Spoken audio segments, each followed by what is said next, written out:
होत आहे। अधिकची माहिती जाणून घेऊयात आमचे प्रतिनिधी योगेश बोरसे यांच्याकडून। योगेश, काय सांगाल? सध्या या युगेंद्र पवारांच्या साखरपुड्यानिमित्त पवार कुटुंब एकत्र आलेलं आहे। कोण कोण आतापर्यंत इथे दाखल झालेलं आहे? काय अधिकची माहिती आहे?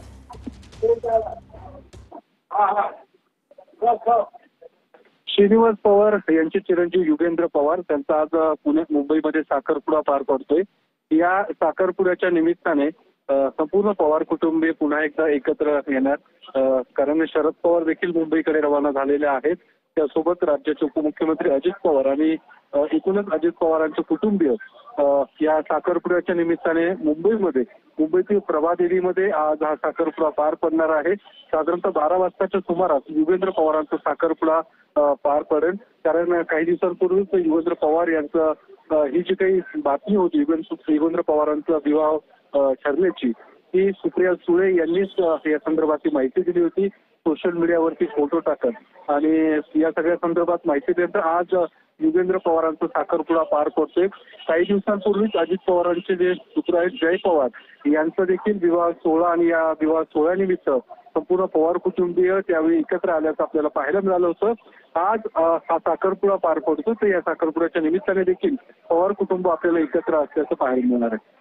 अगदी नक्कीच योगेश, या कार्यक्रमाच्या ठिकाणी शरद पवार आणि अजित पवार यासह सुप्रिया सुळे सुद्धा आहेत, त्यामुळे एकमेकांवर खरं तर राजकीय टीका करणारे हे नेते आता एकाच ठिकाणी कुटुंब म्हणून एकत्र आलेले आहेत, त्यामुळे एक चर्चांना उधाण आलेलं, त्या संदर्भात काय माहिती?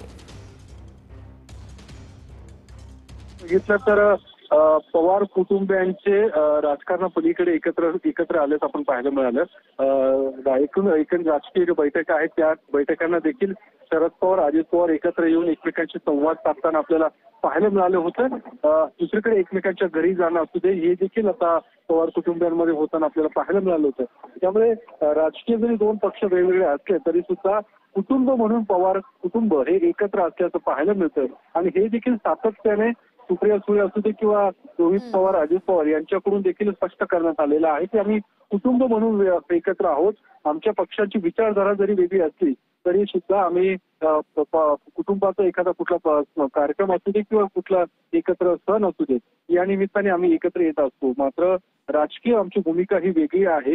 राजकारण किंवा एखाद्या राजकीय मंचावरती गेल्यानंतर एकमेकांवरती टीका करणं हे देखील होत असतं। मात्र आज एखादा विवाह सोहळा आहे किंवा एखादं शुभमंगल कार्य आहे, या निमित्ताने आम्ही एकत्र आलेलो आहोत। त्यामुळे या ठिकाणी कुठली टीका टिप्पणी किंवा या कार्यक्रमाच्या निमित्ताने आम्ही एकत्र येत असतो।